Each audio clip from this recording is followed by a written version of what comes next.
Martínez y Martín Esparza conducen Frecuencia Laboral, el espacio donde los trabajadores son la noticia.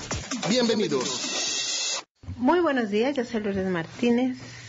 Los saludo con mucho gusto. Hoy es sábado 5 de abril del 2014. Saludo a todos los que nos escuchan en el interior del país y en la Ciudad de México, y a quienes nos contactan en el extranjero a través de nuestro portal www.frecuencialaboral.com. Hola Martín, ¿cómo estás? Buenos días. Hola Lulú, amigos del auditorio. Enviamos un saludo a toda la clase trabajadora del país, en especial a nuestros compañeros del Sindicato Único del Personal Académico de la Universidad Autónoma de Querétaro, que ayer cumplieron 40 años como sindicato. Iniciaron con un foro sobre la problemática que enfrentan los jubilados de este sindicato. Ahí estuvimos presentes, quería enviarles un saludo. Hoy continúa el foro, habrá algunas otras organizaciones, incluyendo los compañeros de Mexicana de Aviación, van a estar ahí.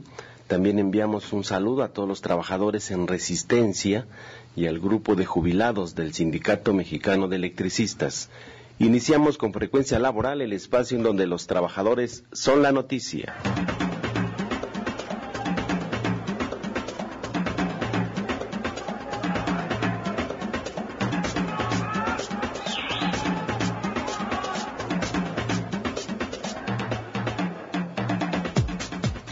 Le quiero dar una felicitación a mi papá, que cumple años el día de hoy. Las mañanitas. Por allá vamos a estar festejando. Hay que ir al mole. Hay que ir al mole.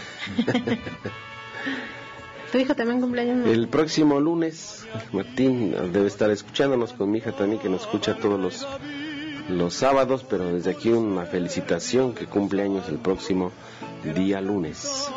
En la información, las redes comunitarias podrían extinguirse con las leyes secundarias en materia de telecomunicaciones que están por aprobarse en el Senado de la República. De ahí tendrán que pasar a la Cámara de Diputados, pero ya dijo Manlio Fabio Beltrones que las van a aprobar tal cual como las acuerden los senadores. Y las redes comunitarias pues están en una situación complicada porque las quieren obligar a demostrar que son autofinanciables para mantener las concesiones, o para otorgarles las concesiones, porque les van a dar, una vez que se aprobó la reforma al artículo 28 constitucional, donde fueron reconocidas, pero se estableció que son sin fines de lucro. Imagínate que pusieron de presidente a la Comisión de Telecomunicaciones al sinvergüenza de Javier Lozano. Y él es pues ahora sí que un agente negociador interesado, porque él mismo tiene su empresa de telecomunicaciones y él operó durante el gobierno de Calderón para las empresas que se quedaron con la fibra óptica. Además, forma parte de este grupo económico donde está Germán Larrea. Germán Larrea es socio de Televisa, forma parte de este consorcio, y hoy Javier Lozano, que utiliza el cargo de senador y está en la Comisión de Telecomunicaciones, es para esos intereses. O sea, quien no conoce a Javier Lozano en este país, que además de darle impunidad 6 años, pues van a continuar haciendo sus negocios en estos grupos económicos que se han venido apoderando pues de toda la riqueza del país, de la infraestructura del país. Como bien señalas, la fibra óptica, ahí está metido WL Comunicaciones, otros 2 panistas, Fernando Canales Clarión, Ernesto Martens. Esta empresa había hecho alianza con una empresa extranjera, Estados Unidos, y al final terminaron haciendo alianza con Televisa. 30 años les otorgaron la fibra óptica por 800 millones de pesos para explotarla. 30 años. Un negocio de más de 100,000 millones de pesos, y uno de los principales operadores fue este sinvergüenza de Javier Lozano. Sí, pero para esa fibra óptica nos endeudaron como nación. Pidieron un crédito, Francisco Gil Díaz, que es titular o directivo de Movistar, y finalmente ellos se quedaron con la fibra óptica, y quien la está pagando es el pueblo mexicano. Sí, consiguieron un crédito, se instalaron más de 21,000 kilómetros de red de fibra óptica desde el norte hasta el sureste, por todas las líneas de transmisión de Comisión Federal de Electricidad, de Luz y Fuerza del Centro, y al final Gil Díaz forma parte de Telefónica Movistar, esta otra española, que él es el director en México de Telefónica Movistar, y me estoy enterando que su hijo está involucrado en el caso de oceanografía. O sea, toda una clase política de sinvergüenza saqueando nuestra nación. Y en este tema de telecomunicaciones, también en entrevista con Frecuencia Laboral, sobre el tema que estabas mencionando, durante una manifestación que realizaron representantes de radios comunitarias de Michoacán, Estado de México, Puebla, Tlaxcala, Querétaro, Tamaulipas, Sonora, afuera del Senado de la República el jueves 3 de abril del 2014, María Eugenia Chávez, coordinadora ejecutiva de la Asociación Mundial de Radios Comunitarios en México, dijo que por presiones de los monopolios de la radio privada en leyes secundarias se envió Peña Nieto al Poder Legislativo, quieren exigirles que demuestren que son autofinanciables para mantener sus concesiones. A los medios comunitarios nos dejan a la libre, pero no podemos comercializar como tú lo mencionas. Es decir, ¿de dónde vamos a obtener nuestros recursos? No es que no solo podamos comercializar, sino que nos lo prohíben, ¿no? Entonces, en ese sentido, pues nos están tratando a los desiguales, en términos desiguales, pero muy inequitativamente, muy discriminatoriamente. Luego, en ese mismo sentido, nos piden como requisito demostrar que somos sostenibles económicamente. Ellos nos están requiriendo que además tengamos recursos suficientes, de acuerdo a sus criterios, por supuesto, para sostener un medio. Y lo cierto también es que los medios comunitarios que existen a la fecha se han sostenido en el tiempo, pero gracias al trabajo colaborativo de la gente. Eso es muy bueno y eso es loable y eso demuestra organización entre la gente, pero no tendría por qué evitarse que se adquieran otros recursos, ¿no? Que tengan otras maneras de conseguir su autofinanciamiento. ¿Y por qué el gobierno se ha empeñado por siempre de tratar de minimizar a las redes comunitarias? Yo creo que en el fondo porque somos iniciativas ciudadanas. Llamémonos comunitarios, libres, alternativos, indígenas. Principalmente somos iniciativas ciudadanas y el gobierno mexicano y los empresarios mexicanos le tienen miedo a la ciudadanía, le tienen temor a la organización de la gente, a la utilización de un medio de difusión como es la radio para difundir ideas. Bueno, Televisa es la empresa que acapara el 70% de la publicidad del gobierno federal. O sea, el gobierno federal, de acuerdo a datos que dio el sexenio pasado, Javier Corral, que es de esta Comisión de Telecomunicaciones hispanista y tiene una asociación que se llama AMEDI, se gastó el gobierno federal de Felipe Calderón 20,000 millones de pesos. De esos 20,000 millones, el 70% le tocaron a Televisa, o sea, tiene el monopolio de la publicidad. Bueno, pues en esas reformas constitucionales que se aprobaron entre marzo y abril del año pasado y entraron en vigor el 11 de junio del 2013, y ahora se están discutiendo las leyes secundarias, o sea, las leyes que van a reglamentar cada artículo de los 6 que se reformaron, está la tarea pendiente de discutir cómo van a evitar que, de acuerdo al artículo 6, se establece que se prohíba o se evite que pase como información noticiosa propaganda o campañas de funcionarios y del gobierno, que eso ocurre comúnmente, y también pues que se filtran muchas mentiras flagrantes y verdades a medias en esa información que está pagada, ¿no? O se ocultan muchas verdades también. Entre otros puntos, en el artículo 28 constitucional se creó a la Comisión Federal de Competencia Económica, que en teoría tendrá que revisar, investigar y combatir los monopolios, pero en la nueva redacción del artículo 28 no se prohibió literalmente a los monopolios, aunque establece que la autoridad perseguirá toda concentración o acaparamiento. La ley de competencia económica también está en discusión para aprobación en el Senado de la República.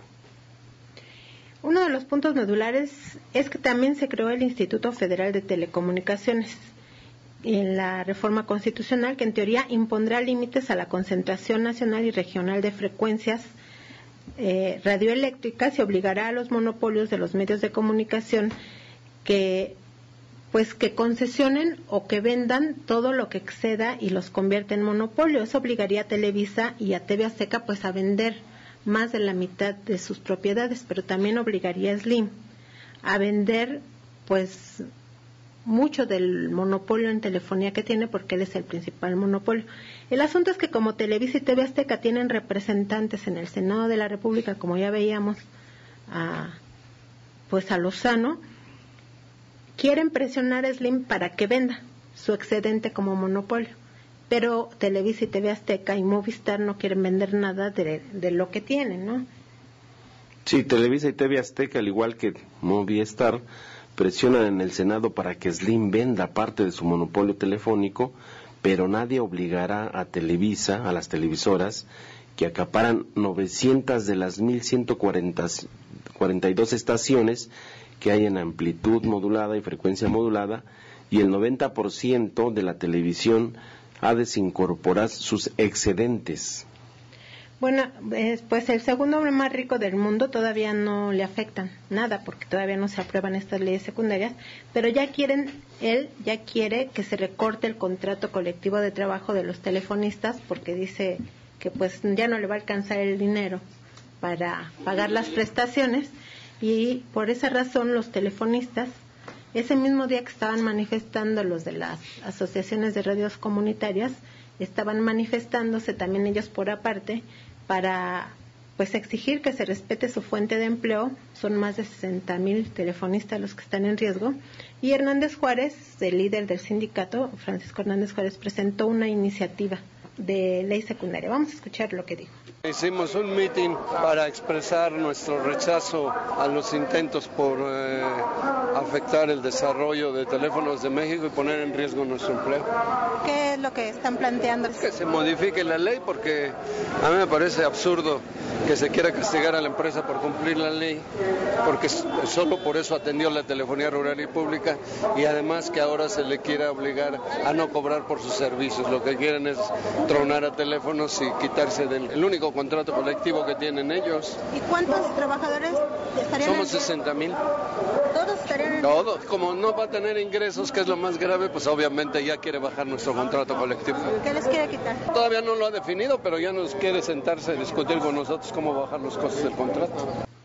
Bueno, y dice él que ya con eso pues se eliminarían al único contrato colectivo que hay en el ramo de la telefonía. Todos los demás son contratados por outsourcing o por honorarios, o de plano no tienen ni contrato, ¿no? Sí, ahí está la telefonía celular, que es Yusacel, que también es de Carlos Slim, pero ahí ya está a través de un contrato de protección, ¿no?, con estos sindicatos que no encuentran a sus dirigentes por ningún lado.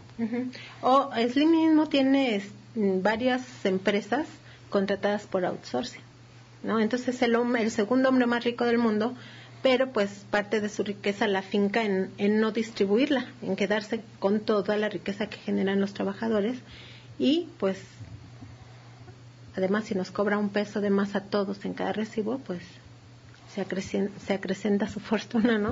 Sí, y el pasado jueves también participaron en las consultas públicas los directivos de la radio y televisión cultural. Entre ellos el Canal 11 e Imer advirtieron que tal como se prevén las leyes secundarias, estos medios públicos podrían desaparecer si se les obliga a comercializar sus espacios como se pretende hacerlo. Sí, bueno, ahí estuvo la directora de Canal 11, Enriqueta Cabrera, y decía que ya hay una experiencia en Chile donde se obligó a la televisión pública educativa a comercializar, y que desapareció como tal, porque entonces ya para poder vender espacios y demás pues tienen que promover programas de muy mala calidad intelectual o cero intelectualidad, y basarse en shows y espectáculos que les reditúan porque se comercializan más. Entonces ella dice pues va a desaparecer la televisión cultural si sigue esta situación. Y el titular de Imer dijo que ahora los senadores quieren crear un organismo que regule a las empresas públicas de radio, y él lo dijo abiertamente: eso me huele a que nos quieren controlar. Dice, porque la empresa pública tiene que darle voz tanto a la ciudadanía como al Estado, y ustedes lo que quieren es que el Estado tenga todo el control. Y aquí se observa entonces que lo que nos vendieron con bombos y platillos de la reforma constitucional, donde supuestamente iban a acabar con los monopolios, iba a haber mayor apertura, más competidores, precios más justos, y este tema de respetar las radios comunitarias, las estaciones de televisión como IMER, el Instituto, Canal 11, pues todo lo que nos dijeron fue pura mentira. Hoy lo que se observa con las leyes secundarias es privilegiar a este monopolio que es Televisa. Es la segunda ley Televisa y TV Azteca para controlarnos con su programación, como bien lo dices. El contenido de sus programas, de estas televisoras, tienen a nivel mundial de los ratings más bajos. A nivel mundial, el contenido de sus programas. Entonces utilizan esta caja de Pandora pues para controlar la información, para que en la penetración que existe en los hogares con Televisa y TV Azteca, que es más del 90%, es la única fuente de información. Yo he platicado con jóvenes estudiantes y que dicen que su fuente de información para sus trabajos de investigación es Loré de Mola, por ejemplo. O sea, imagínate la situación en la que vivimos los mexicanos con este tipo de televisoras, que el contenido pues prácticamente es privilegiar al gobierno en turno y sobre todo pues a los grandes intereses económicos para seguir acabando con las conquistas de los trabajadores y despojándonos a los mexicanos de este patrimonio de infraestructura que se ha creado a través de los años con los impuestos de todos los mexicanos. Sí, de hecho, la encuesta de opinión pública y participación ciudadana que hacía la Secretaría de Gobernación, creo que este 2013 ya no la hizo, eso señala que la televisión es la principal fuente de información, pero si revisamos la calidad de la información, nos vamos a dar cuenta que es parcial, que sus fuentes fundamentales son las del gobierno federal, las de los empresarios, las de algún ente de poder económico, político o social, y la ciudadanía estará literalmente fuera del escenario. Entonces, no contribuyen a la democracia, no contribuyen a crear ciudadanía, a crear participación ciudadana, y sí contribuyen al control de la información y a monopolizar los medios, ¿no? Bueno, ahora ya están pidiendo que desaparezcan las redes comunitarias porque son competencia desleal, dicen ellos. Estás escuchando Frecuencia Laboral con Lourdes Martínez y Martín Esparza. Seguimos.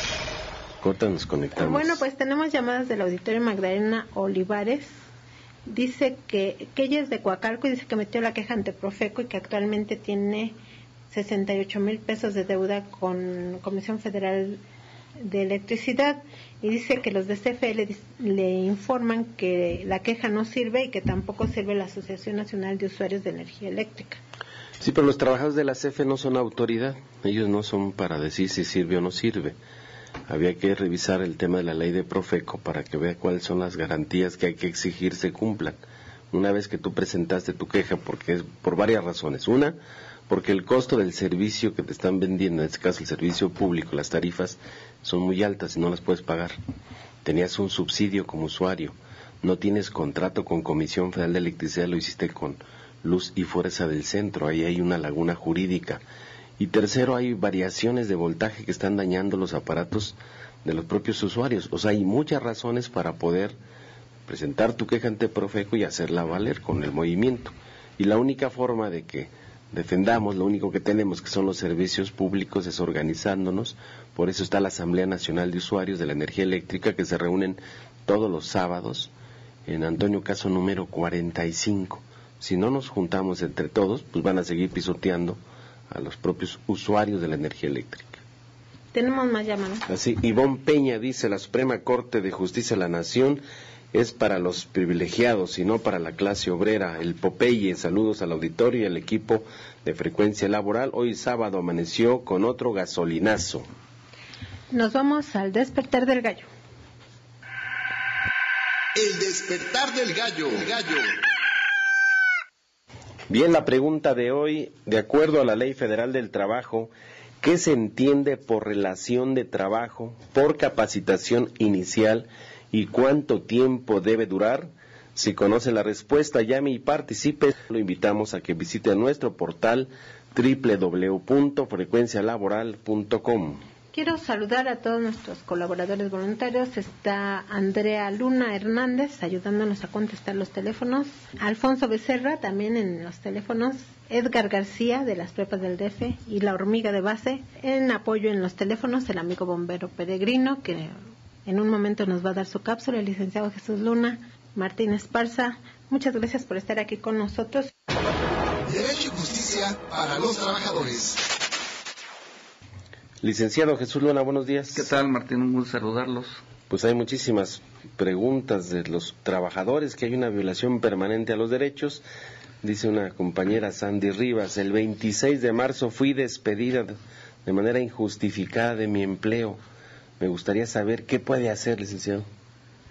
Pues lo primero, que yo creo que hasta parece ya un eslogan, es que tenemos que tener la capacidad de organizarnos.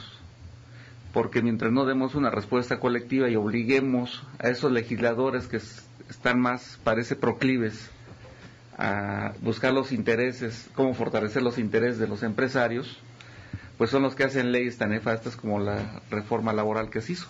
Recordemos que ya incluso un juicio estaba previsto para un año, ya llevamos un año, 7 meses casi de que se reformó la ley, y muchos de los juicios se iniciaron, ni siquiera han comenzado sus audiencias.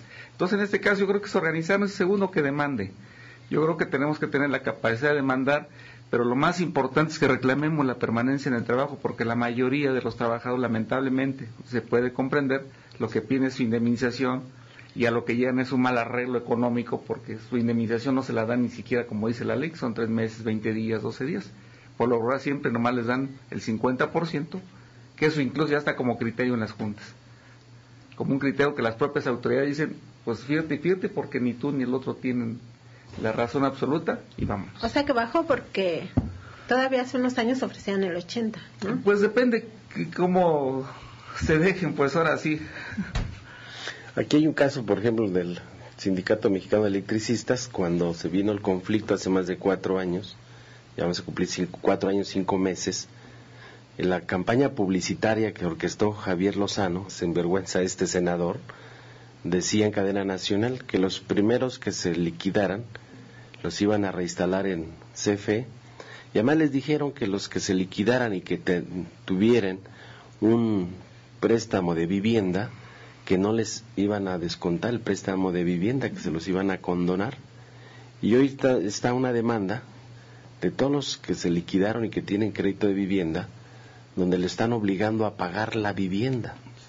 Y en la mesa de negociación con el SAE, con Gobernación, dicen los cínicos del SAE, pues que nosotros nunca les dijimos que les íbamos a condonar. Les dijimos que no les íbamos a deducir de lo que les íbamos a pagar cuando firmaran ante la Junta, pero hoy sí les cumplimos porque no les deducimos y hoy nos tienen que pagar.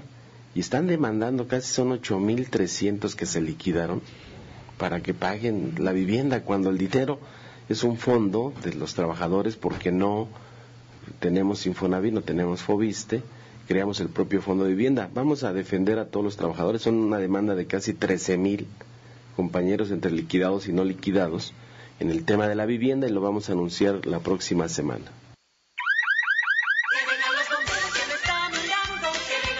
Prevención laboral con el bombero peregrino. Hola, muy buenos días. Les habla su amigo el bombero peregrino. Hoy les platicaré de los riesgos de incendio en la cocina.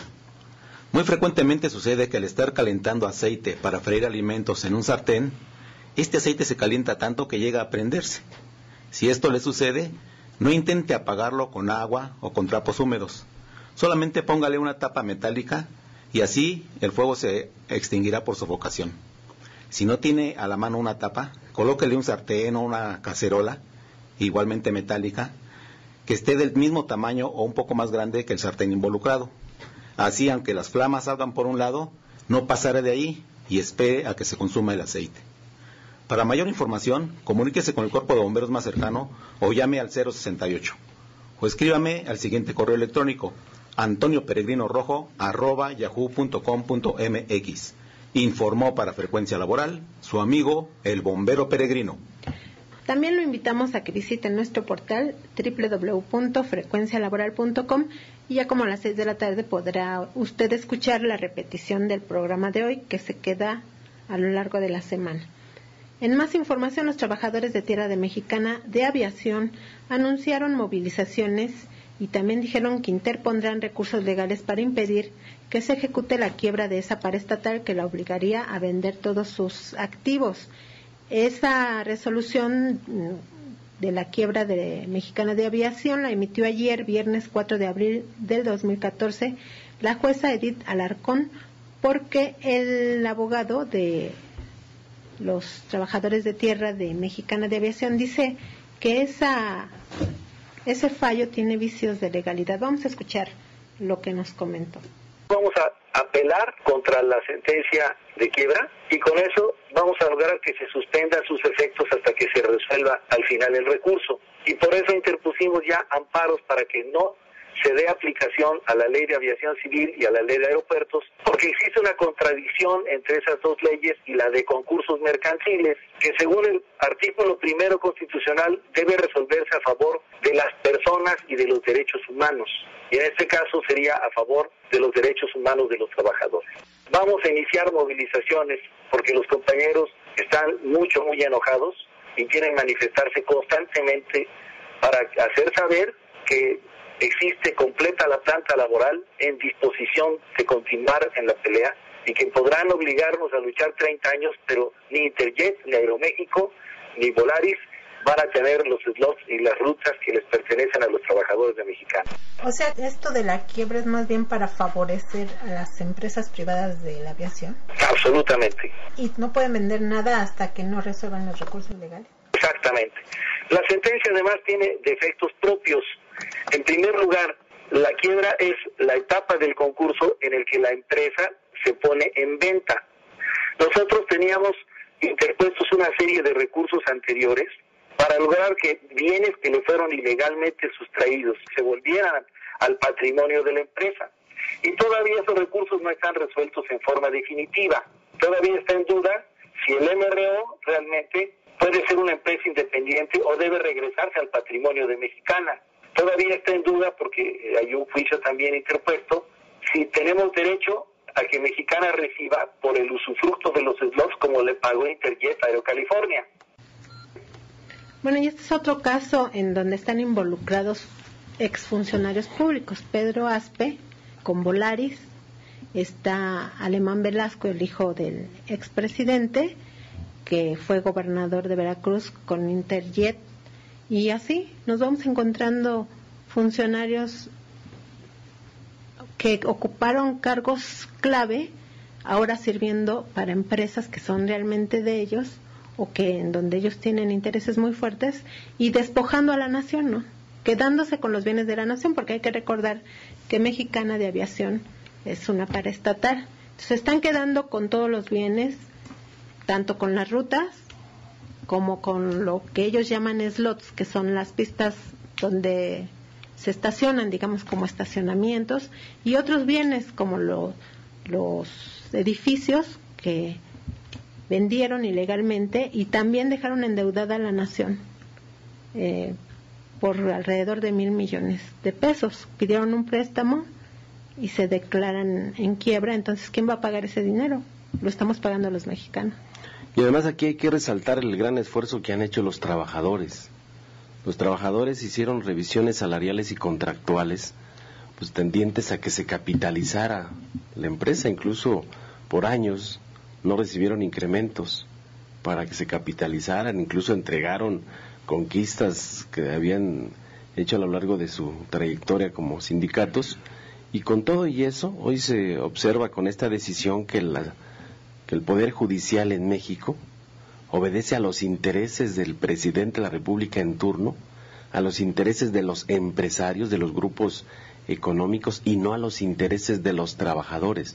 Y es uno de los objetivos de la lucha de todos los trabajadores, de los mexicanos, de que se restablezca la legalidad y el Estado de Derecho. Bien lo dices, ¿cómo es posible que se dicte una quiebra cuando es una concesión pública? Cuando quien la otorga es el gobierno. Y salen luego los actores políticos a responsabilizar al señor Calderón, cuando el interés es el que acabas de mencionar, las otras aerolíneas, que es de Pedro Aspe, su discípulo de Pedro Aspe es Luis Videgaray, que hoy es el secretario de Hacienda, o sea, son los mismos.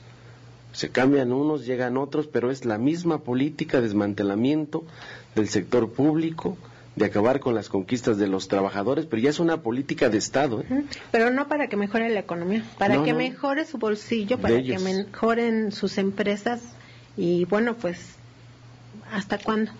Y todavía te dicen que con estas alternativas vamos a crecer al 4, al 5%, que va a haber muchos empleos mejor pagados, o sea, una campaña informativa a través de los monopolios para hacer creer a los mexicanos que vamos muy bien cuando están saqueando nuestra nación. Estás escuchando Frecuencia Laboral con Lourdes Martínez y Martín Esparza. Seguimos. Bueno, tenemos llamadas del auditorio. Nancy Peralta de Tlalnepantla, ella es ama de casa y dice, te pregunta Martín que si le puedes explicar por qué Comisión Federal de Electricidad tuvo pérdidas de 37,000 millones de pesos en el 2013. ¿Será por esta situación que el pueblo mexicano soporta los recibos locos e incoherentes de 20,000 a 80,000 pesos? ¿No se supone que es una empresa de clase mundial? Es lo que hicieron creer a todos los mexicanos, que quitaban a Luz y Fuerza del centro por tener problemas económicos, y llegó la empresa de clase mundial, Comisión Federal de Electricidad, y ahí se observa entonces los datos, que hoy salen muy relevantes esta semana, de todas las pérdidas que traen. Pero son pérdidas que ellos traen, primero porque firmaron contratos con las empresas multinacionales a 25 y a 30 años para que ellos generen electricidad, se la venden a CFE y CFE la revende, y CFE trae una política tarifaria impuesta por Hacienda. Si le compran a $1, por ejemplo, a las multinacionales, tienen que venderle a 80 centavos o 90 centavos al usuario, mientras más distribuyas, más pierdes, y esa es una política tarifaria para acabar con las empresas públicas. Entonces ahí vienen los subsidios, las transferencias del gobierno federal, esa es una parte. La otra es todo la corrupción dentro de la Comisión Federal de Electricidad. Recordemos que en el sexenio pasado denunciamos de obras que nunca hicieron en CFE, y además los sobrecostos de las obras, y ahí pusimos de cómo trae una deuda de más de 900,000 millones de pesos Comisión Federal de Electricidad. 11 años se la pasó Alfredo Elías Ayuba al frente de la CFE. Hubo una comisión especial, recordemos, trae a colación la comisión que acaban de crear en el Senado de Oceanografía para investigar la corrupción. Hicieron una en la legislatura pasada que la encabezó César Augusto Santiago, que era diputado del PRI. Utilizó toda la información nada más para sus intereses políticos. Nunca dio un informe al Pleno de la Cámara de Diputados.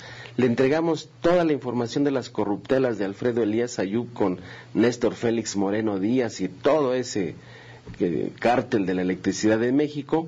Y hoy quienes están pagando las consecuencias son los usuarios, porque llegan los ramalazos de 40,000, 50,000. A los campesinos de Atenco les acaba de llegar un recibo de luz de 60 millones de pesos. O sea, ¿quién les va a estar pagando? O sea, es una locura, y por eso pues, la única forma de acabar con las empresas públicas, porque es una receta, te endeudan, le fomentan la corrupción, dejas que se deteriore el servicio, y al final dicen, pues hay que privatizar porque ya no hay dinero suficiente para poder sostener una empresa de clase mundial como la CFE. Pero ellos se la quedan y entonces sí ya funciona. Sí, ya hay. Pero además ahí hay otra corrupción. Le dieron la concesión a Iberdrola y a Unión Fenosa, empresas del rey Juan Carlos, como una manifestación de neocolonialismo, y ellos compran el gas natural a Perú. Dejaron de producir gas natural en México para poder introducirlo a $14 más o menos por unidad, cuando ellos lo compran algo así como a 40 centavos de dólar, y es una operación de coyotaje. Paralizaron las hidroeléctricas, lo cual sí denunció César Augusto Santiago, sí llegó a denunciar eso públicamente. Paralizaron intencionalmente las hidroeléctricas, provocando incluso inundaciones en los poblados donde estaban cercanas las hidroeléctricas, y entonces encarecieron el producto, pero para pagarle a Unión Fenosa y Iberdrola a precios de coyotaje, y ellos sabían eso. ¿Quién salió ganando con eso? Sí, ahí es un contrato que hizo Felipe Calderón en el 2007 con Unión Fenosa, para que trajeran ese gas. Incluso sale ganando el gobierno de Perú, estaba Alan Rodríguez, hicieron la operación y firmaron por adelantado el convenio, incluso antes de que lanzaran la licitación pública internacional. Pues aquí son 25 años que van a estar suministrando gas a México a los precios que tú acabas de mencionar, y también por otro lado se abandonaron las termoeléctricas. Las termoeléctricas, se instalaron una termoeléctrica junto a una refinería, es porque el último de los derivados del petróleo es el combustóleo, y entonces se utilizaba para generar electricidad, y electricidad muy barata. Hoy las termoeléctricas las están parando. Por ejemplo, me tocó ver la termoeléctrica de Monterrey, está fuera de servicio, y adelantito la termoeléctrica de Monterrey instalaron una de ciclo combinado con Unión Fenosa. O sea, dices, qué política tan desvergonzada de la infraestructura del Estado, pararla para privilegiar los intereses de las multinacionales que ya tienen más del 50% de la generación eléctrica en nuestro país. Ese es el fondo del problema en contra del SME, del problema contra Luz y Fuerza del Centro. Hoy Comisión Federal de Electricidad, con la nueva reforma energética constitucional, deja de ser un organismo público descentralizado, va a ser una empresa privada común y corriente, y observemos que a las multinacionales les interesan los grandes consumidores, que es el 60% de los ingresos totales por ventas de electricidad, y al final a la CFE la van a dejar para los servicios domésticos o pequeños comercios, que sale más caro llevar la luz y hay más problema para que se pague la energía eléctrica. Sí, con la reforma energética se establece que se va a crear un organismo al que tanto CFE como Petróleos Mexicanos le van a entregar todos sus bienes. Ese organismo va a operar todo y aquellos nada más van a comercializar, y a los trabajadores les están diciendo que no van a perder su empleo, pero si ya no van a tener materia de trabajo, pues no creo que les paguen por no hacer nada, ¿verdad? No, y ya se los dijo el sector del trabajo, a los de la CFE y al sindicato de Pemex, que tienen que redimensionar su plantilla de trabajadores, porque habrá competencia con otras empresas en el país. Dice, incluso algunos trabajadores de los mejor preparados van a poder conseguir empleo con las empresas extranjeras y hasta la mejor puedan estar mejor pagados. Y fíjate cómo usan los términos, ¿no? Dicen redimensionar. En realidad lo que están queriendo decir es despedir. Claro. Como cuando te dicen reformas estructurales, lo que en realidad están diciendo es privatizar. Entonces, pues hay que aprender como cuando inventaron el término de reconversión industrial. Sí. Que esa es una historia chistosa que algún día les platicaré porque ni ellos lo entendían. Pero en este tema invitamos a todos los trabajadores de la Resistencia, activos y jubilados, a participar el próximo día martes a las 10 de la mañana. Haremos una movilización del sindicato ubicado en Insurgentes número 98 hacia el Senado de la República y de ahí a Gobernación para exigir se cumplan los acuerdos a los cuales hemos llegado con la Secretaría de Gobernación, primero para que ya les liberen y se firme el convenio marco, se liberen los recursos para que más de 1,000 compañeros puedan recibir su pensión vitalicia y que nos den respuesta sobre la propuesta de reinserción laboral que hemos entregado desde el día 30 de enero al presidente de la República. Hemos hecho ya propuestas específicas. Queremos señalar que la empresa de clase mundial nunca llegó en la zona central del país. Acaban de tener ya el diagnóstico de la hidroeléctrica de Necaxa, una hidroeléctrica de 114 años, y está abandonada. Los generadores desarmados, tableros desarmados, las cuencas de los ríos prácticamente canales destrozados, no hay captación de agua en las principales tomas como es la tercera división, los diques de las presas sin mantenimiento. Incluso hasta arrancaron la placa de los 100 años de la hidroeléctrica, están vendiendo por fierro viejo, o sea, equipos, materiales, herramientas y un saqueo que hicieron a la hidroeléctrica de Necaxa. Entonces esa propuesta la vamos a entregar de manera específica, presentando el diagnóstico de cómo está y cómo le vamos a hacer los electricistas de la SME para poder reconvenir esta hidroeléctrica y siga funcionando otros 100 años más. Es una de las tareas que tenemos en el Sindicato Mexicano de Electricistas.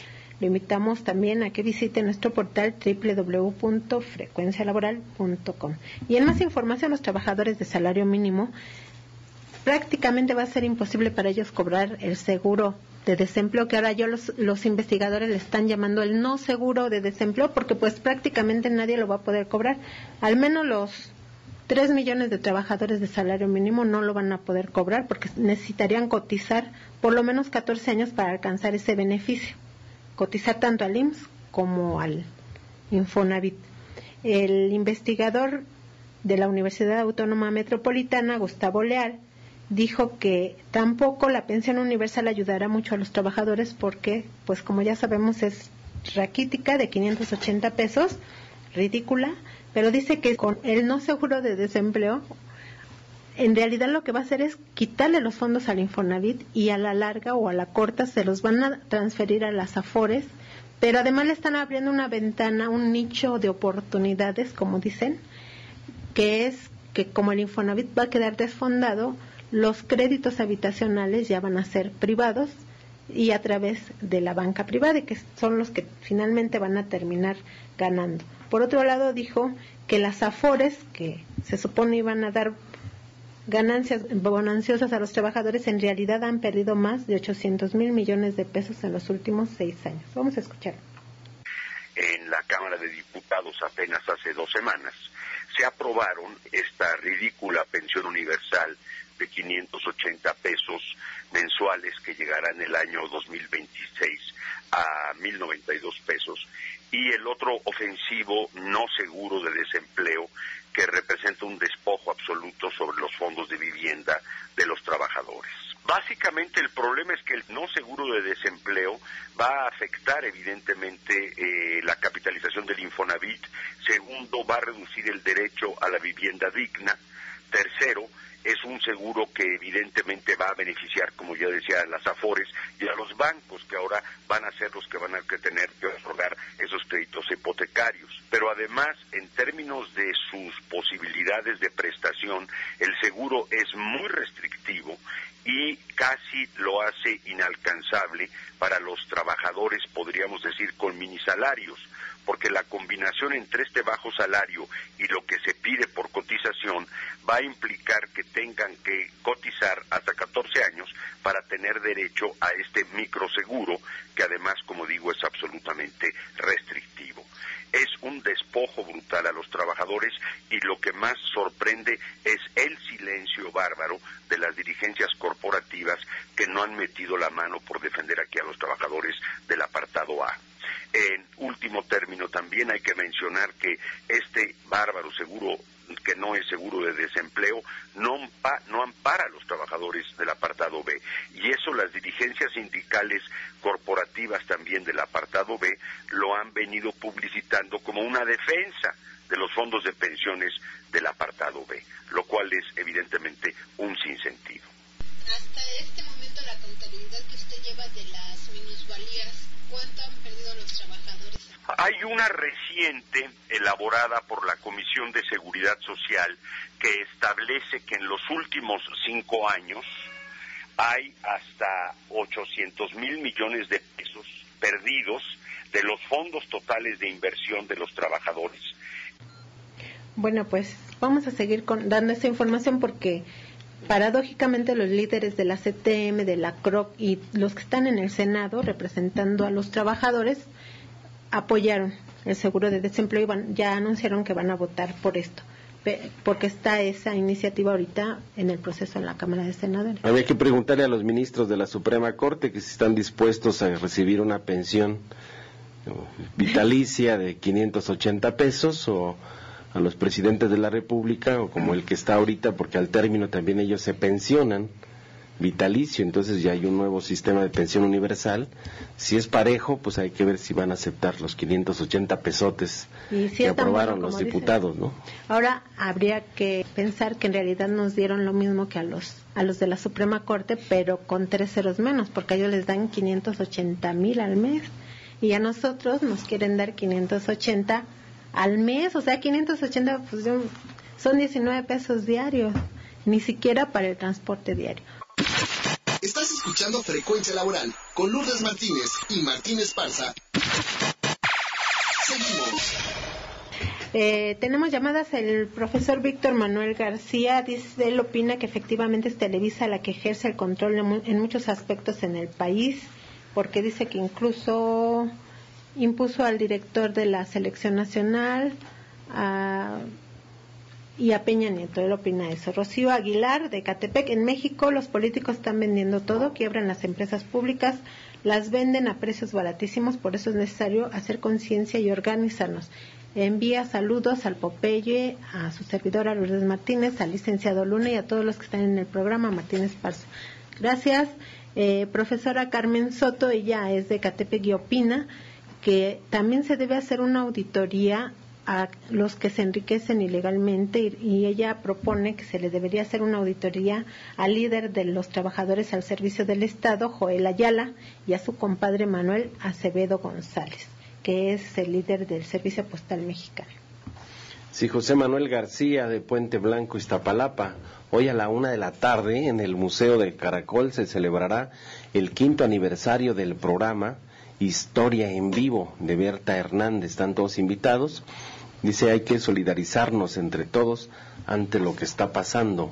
Ángel Cervantes les manda un saludo a todos. Dice, si ateo significa equilibrio mental, entonces no nos extrañe que aparezcan como Cuauhtémoc Gutiérrez, como inmensos corruptos por una educación religiosa que hace más de 500 años sigue cosechando el abuso a menores y mujeres, educándolos para la prostitución. Ahí está Marcial Maciel.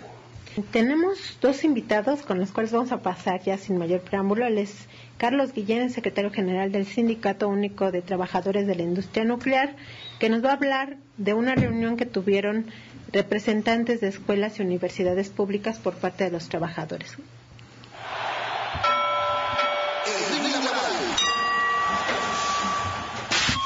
Bueno, una aclaración, no soy secretario general, soy secretario del Exterior. Sí, es cierto, siempre te cambio el nombre de algo. El cargo. Bueno, en efecto, el pasado fin de semana tuvimos un foro, el Foro Trabajadores sin Rostro Laboral. Básicamente lo que podemos plantear es que en las instituciones de educación superior, de investigación y cultura, hay una contradicción entre las administraciones, cómo están funcionando, y los objetivos de las instituciones. Hay una enorme cantidad de trabajadores en estas instituciones que están contratados de una manera irregular. Por ejemplo, en el Instituto Nacional de Antropología e Historia, un instituto que tiene que cubrir 110,000 monumentos históricos, 29,000 zonas arqueológicas. Hay alrededor de 800 trabajadores académicos, investigadores y profesores. Obviamente no pueden cumplir toda la demanda. ¿Y cómo lo cubren? Pues contratando de una manera irregular a estudiantes, a profesionistas recién egresados, que son quienes hacen una buena parte del trabajo, de un trabajo de gran calidad, hay que decirlo, pero lamentablemente esto lo hacen en condiciones extremadamente desfavorables. Lo hacen contratados por 1 mes, 2 meses, 3 meses, por un proyecto, máximo 5 meses y medio. Esto a fin de evitar que generen antigüedad. No solo eso, como son trabajadores que están contratados de una manera irregular, no están afiliados a las instituciones de seguridad, no tienen posibilidad de en algún momento llegar a jubilarse, no tienen posibilidad de llegar a tener una vivienda propia, sino que producen constantemente y no tienen perspectivas personales, perspectivas laborales. No es esta la única institución. Está, por ejemplo, también el Instituto de Educación Media Superior del Distrito Federal. Se da una situación similar, en este caso con los profesores del sistema semiescolar. También son profesores que ingresan a trabajar con los mismos requisitos que los profesores del sistema escolarizado, que tienen similares cargas de trabajo, similares responsabilidades, y que tampoco están contratados de una manera regular. Y esto, tanto lo que ocurre en el Instituto Nacional de Antropología como en el Instituto de Educación Media Superior, son solo ejemplos. Hay muchas otras instituciones donde se da esta situación. Y tan solo podríamos decir que en el gobierno del Distrito Federal hay alrededor de 80,000 trabajadores que están en esta situación similar. Bueno, hicimos este foro con una nutrida asistencia, pues en primer lugar para conocer el problema, para analizarlo y empezar a buscar algunas perspectivas de solución. Insisto, mencionamos estos 2 casos que son ejemplos, pero estos casos se dan similares, en algunos casos más graves, menos, en la Universidad Metropolitana, en el Instituto de Investigaciones Nucleares, en el Centro de Investigación y Estudios Avanzados del Politécnico, etcétera.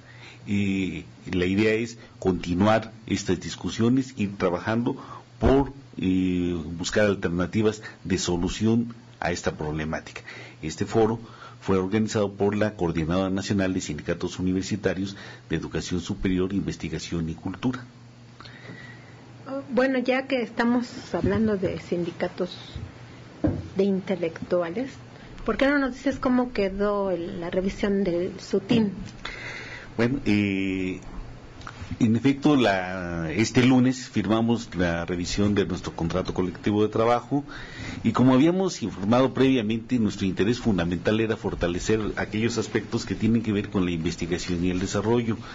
Lamentablemente, el resultado final no fue el que hubiéramos esperado y no fue, aunque sí hubo algunos avances menores, porque hubo una tremenda provocación por parte de la administración del instituto. En medio del proceso de revisión nos aplicaron un descuento de 2.62 del salario por efecto de las cuotas al ISSSTE. Por esto rápidamente lo planteo. Y cuando se modificó la ley del ISSSTE, aumentaron las cuotas, el instituto planteó que pagarían la diferencia y ahora sin decir nada, sin avisar, sin previo aviso, plantean que, bueno, no plantean, sino hacen el descuento.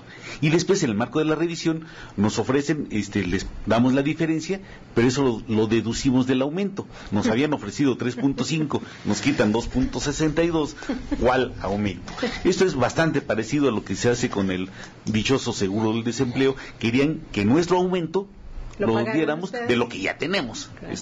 Claro. Afortunadamente pudimos echar atrás este intento y nuestro contrato colectivo se mantiene intacto en este aspecto y no lo aceptamos porque eso era abrir una puerta para que en el futuro algún otro ingreso, alguna otra prestación nos dijeran esto no forma parte del salario, esto no va a afectar. Entonces ese es el resultado y lo que nosotros hemos planteado, aquí la lucha no termina, vamos a seguir insistiendo en el fortalecimiento de las actividades sustantivas. Y si me permites ya nada rápidamente para terminar, invitamos a todo el público este martes a las 10 de la mañana en el Museo Nacional de San Carlos, se van a firmar los estatutos de la Coordinadora Nacional de Sindicatos Universitarios de Educación Superior, Investigación y Cultura, va a ser un buen acto con el coro de madrigalistas de Limba, un flautista y pues un acto político musical que esperamos apunte al fortalecimiento de esta coordinadora de los trabajadores del conocimiento. Muy bien.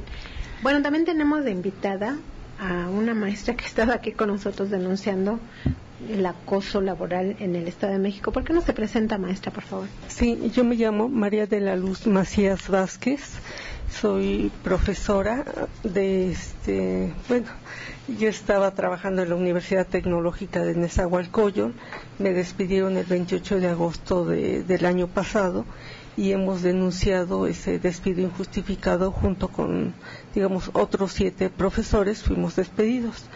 Al buscar empleo, me dieron trabajo en el Tecnológico de Estudios Superiores del Oriente del Estado de México, TESOEM, el 3 de marzo pasado. Yo ya había trabajado ahí durante 5 años, entonces fue un reingreso. Cuando el jueves pasado me informa mi jefe que por órdenes superiores tenía yo que regresar las horas que ya me habían asignado, y entonces al preguntarle cuáles son los motivos, resulta que no hay motivos, simplemente son instrucciones superiores. Finalmente lo que está detrás de todo esto es de que por haber demandado en la Universidad Tecnológica, a la Universidad Tecnológica de Nezahualcóyotl, ahora me rechazan, de poder trabajar en alguna institución del Estado de México. Entonces esto es realmente muy muy grave, porque del mes que estaba yo trabajando, dijeron, bueno, usted tiene un mes, no tiene derechos y demás, cuando ya había firmado la directora la carta de asignación para el semestre que inició el 3 de marzo. Entonces es a todas luces pues un despido injustificado que pues no se vale. Finalmente, cuando yo le dije al abogado, es que esto lo voy a dar a conocer porque no está bien, no es justo que esto se esté haciendo en el Estado de México. Entonces me dijo, bueno, si usted va a denunciar, entonces ya no le pagamos. Y efectivamente no me pagaron el mes que trabajé por dar a conocer la situación a la opinión pública. Y bueno, pues yo creo que por ahí es donde tratan de doblegarnos a los trabajadores. Sin embargo, me parece que es muy importante denunciar este tipo de situaciones, y obviamente ya hablé con un abogado y me dijo que la opción es denunciar porque yo ya estaba contratada. Aquí está mi credencial donde firma la directora la vigencia de mi contratación. Entonces no hay motivo para que se me despida.